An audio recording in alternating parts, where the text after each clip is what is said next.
हमें मौन एकादशी के दिन इतना करना जरूरी समझना चाहिए। संभव हो वहाँ तक हमें कल के दिन कपड़े नहीं धोने हैं। हमें लीलोतरी भी उपयोग में नहीं लेनी है। त्रिकाल पूजा उभयटंक आवश्यक यानी प्रतिक्रमण हो सके उतना सामायिक। अगर व्याख्यान श्रवण का योग हो तो वह, नहीं तो धर्म का पुस्तक पढ़ना है। साथ ही साथ जब हम कम से कम नवकारसी जितना पचखान करेंगे, रात्रि भोजन नहीं करेंगे, क्योंकि कल के दिन 150 कल्याणक का एक ही दिन साल में एक दफ़े आता है। बहुत बड़ा दिन है। इसलिए हमें जब जो कोई भी चीज़ परोसने में आए,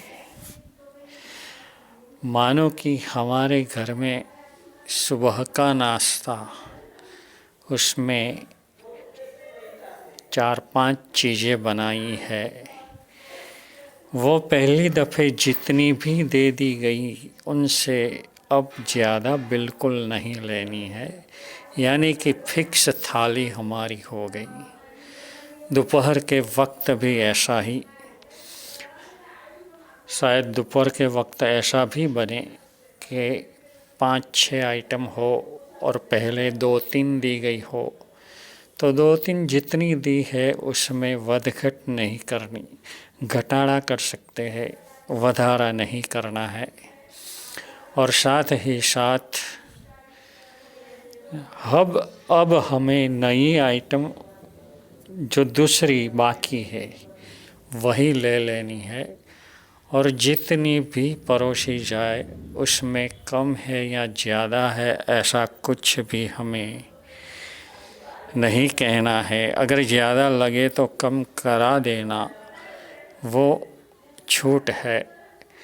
मगर जितनी भी आई है कम पड़े ऐसी हो तो भी हमें बराबर संयम रख के उतना ही वापरना है। शाम के वक्त भी ऐसा ही हमें करना है। और साथ ही साथ संभव हो वहाँ तक धर्म की चर्चा, धर्म के सूत्र, धर्म की स्तुति स्तवन सज्जाए वगैरह के सिवाय घर की कोई भी कार्यवाही करने के लिए संभव हो वहाँ तक मौन धारण करना है। और संभव हो तो हमें इशारा भी नहीं करना है, क्योंकि इशारे से भी व्यक्ति को अक्षर का बोध होता है। इसे अनक्षर श्रुत कहते हैं, जिसमें अक्षर बोला न जाए मगर इशारा करके समझाया जाए तो वो अनक्षर श्रुत है। वो अनक्षर श्रुत का भी उपयोग संभव हो वहाँ तक नहीं करना है।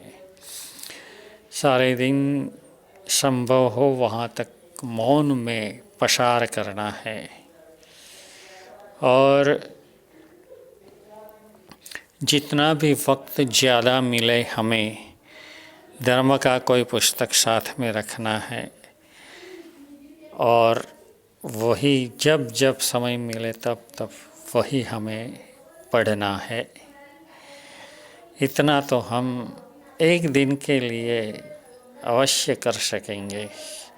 अब इनसे आगे बढ़ते हैं एसी वगैरह की। अगर ये ठंडी के टाइम में भी बम्बई जैसे में ज़रूरत पड़ती हो तो एसी नहीं चलाना, अमुक समय चलाना, पंखा नहीं चलाना या तो अमुक समय पूरता ही चलाना। ऐसी भी हम हमारे मन से जिस जिस चीज़ों में पाप लगता है दोष लगता है उनसे हमें संभवतः दूर रहने का प्रयत्न करना है। और सुबह में नौकाशी कर लेने के बाद रात्रि भोजन नहीं करना है। अगर किसी को रात को प्यास लगे या दवाई की ज़रूरत पड़े तो रात्रि प्यास लगे तो त्रिविहार का, और दवाई की ज़रूरत पड़ती हो तो दवा और पानी दो की छूट रखने के लिए द्विविहार का ही पचकान करना, दूसरा कुछ नहीं करना है। इतना तो हमसे बन सकेगा ना, हम चलो प्रयत्न करें, जितना भी हो सके उतना करने का हमें संकल्प अभिषेक करना है।